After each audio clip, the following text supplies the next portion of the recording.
Good evening, everyone. Welcome to the August 2nd, 2023 meeting of the Murfreesboro Planning Commission.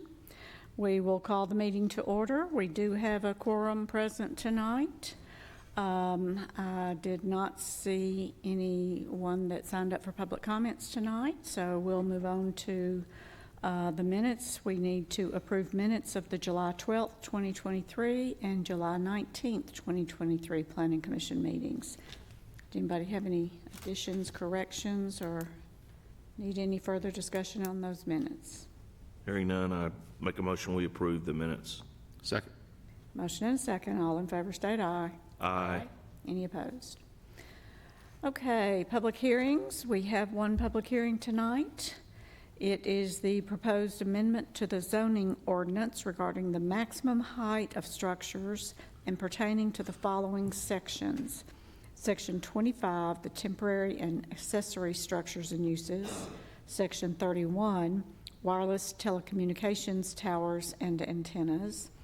And Chart 2, minimum lot requirements, minimum yard requirements, and land use intensity ratios, including the Chart 2 endnotes. The City of Murfreesboro Planning Department is the applicant, and Mr. Blomley, I believe you're going to do this one for us tonight. Yes, ma'am. And good evening, Madam Chair and members of the Planning Commission. This zoning ordinance amendment pertains to two different things. The first of which is the maximum building height for structures related to or used in conjunction with government utilities or government public safety. And numerous times in the past, we have had these types of structures come before our Board of Zoning Appeals for height variances. And some examples of these are towers for emergency communication. Back about 2014 or so, we had 3 towers, I believe, come for height variances for emergency communications. We've had multiple water towers come before the Board of Zoning Appeals for height variances. And so whenever we have the same variance request over and over again, good planning practice means that's when we look at our zoning ordinance, examine it, and say, is there something that we can do to modify our ordinance to eliminate the need for variances if it's something that's continually granted variances. In addition to that, height variances are very difficult to grant based upon the requirement that applicants meet the criteria in our zoning ordinance. So the Board of Zoning Appeals, as we've trained them over the last 5 or 6 years to be consistent with state law, and Mr. Halliburton can attest to this, we don't want to put them in a position to have to opine on a height variance request that may not meet the standard. And so that's why we are bringing this to you today as an amendment to our zoning ordinance so that these types of structures are exempt from maximum building height requirements, so that would avoid the BZA action in the future, and it would avoid them having to meet, without BZA action, would have to meet the minimum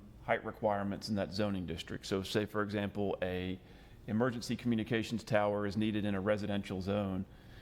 I can tell you with almost 100% certainty that emergency communication tower is going to need to be more than the 35-foot maximum building height that's allowed in single-family residential zones, or even the 75-foot maximum building height that's allowed in the commercial highway zone, for example.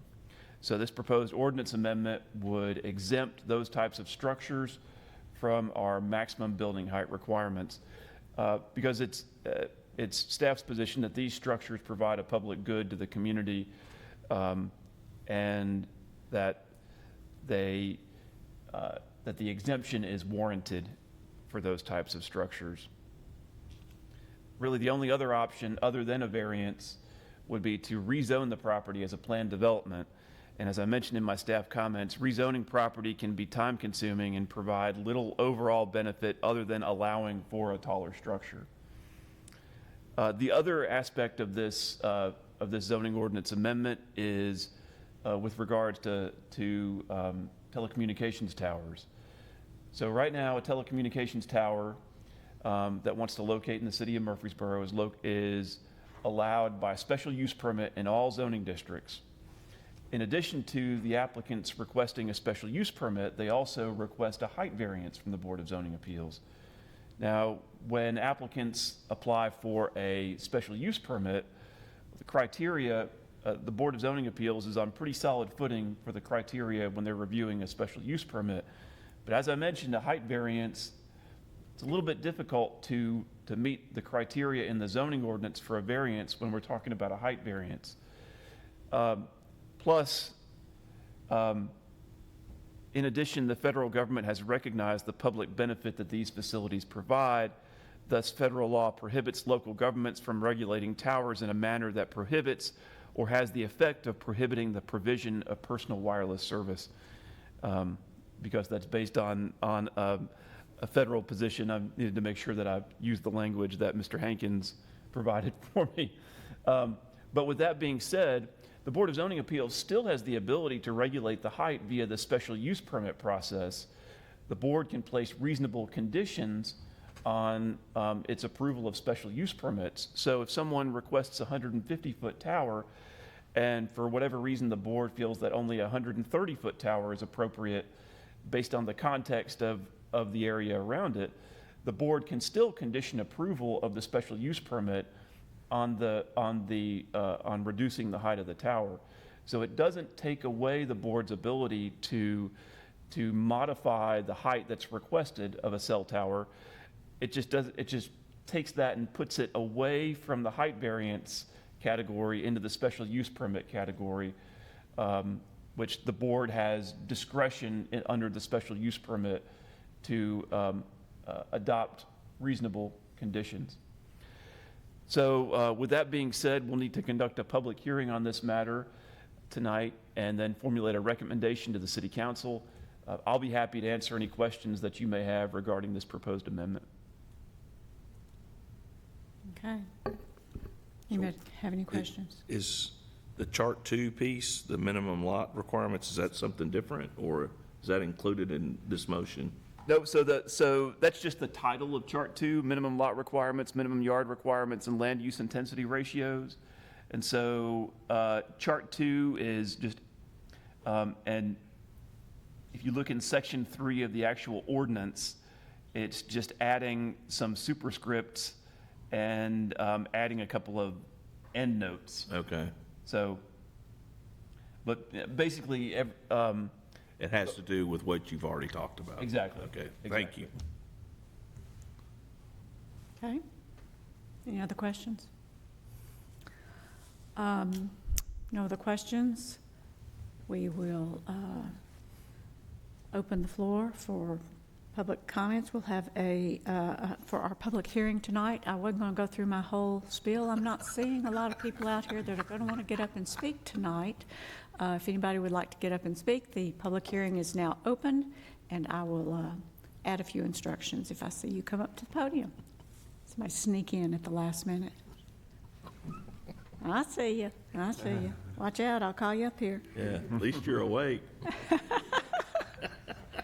Okay, we'll close the public hearing and ask if we had any other comments or questions regarding this proposed zoning ordinance change, amendment, I should say. If there are none, I'll make a motion that we approve, subject to all staff comments. Second the motion. Thank you. Motion and a second. All in favor state aye. Aye. Any opposed? Okay, motion passes. And that's the end of our public hearings for tonight, and we do have staff reports and other business. Mr. Blomley? Yes, ma'am. Thank you, Madam Chair. Mr. Wright, who was unable to be here at the meeting tonight, did call me last week and asked about the possibility of moving our October night meeting from October the 4th to October the 11th. At the time we adopted the calendar last year, the dates of fall break for the city and county school systems were unknown. And so he asked us to revisit that meeting date. And as a good rule of thumb, we do try to avoid scheduling meetings on spring break and by extension fall break just because it's usually an inconvenient time for the public to come speak at public hearings, and we want to try to get as much public participation as possible. So he had requested the possibility of shifting that meeting to the 11th, and so we wanted to bring it to the Planning Commission for its consideration. And if it's something that you concur with, then we would ask for a motion to amend the calendar as such. I'll make one comment. I will not be able to make it on the 11th. I'm not necessarily against the making the change. I just want to make that in case other people are not going to be able to be here on the 11th. As far as, I mean, at this point, the 11th would be fine with me.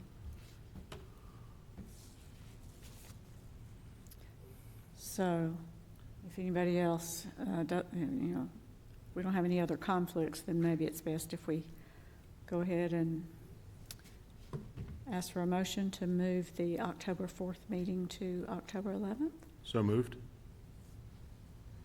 there a second? Second motion. Motion and a second. All in favor state aye. Aye. Any opposed? Okay, October 4th, now October 11th. Okay. Do we have any other staff reports or any other business tonight? Oh, ma'am. Okay. If not, we stand adjourned.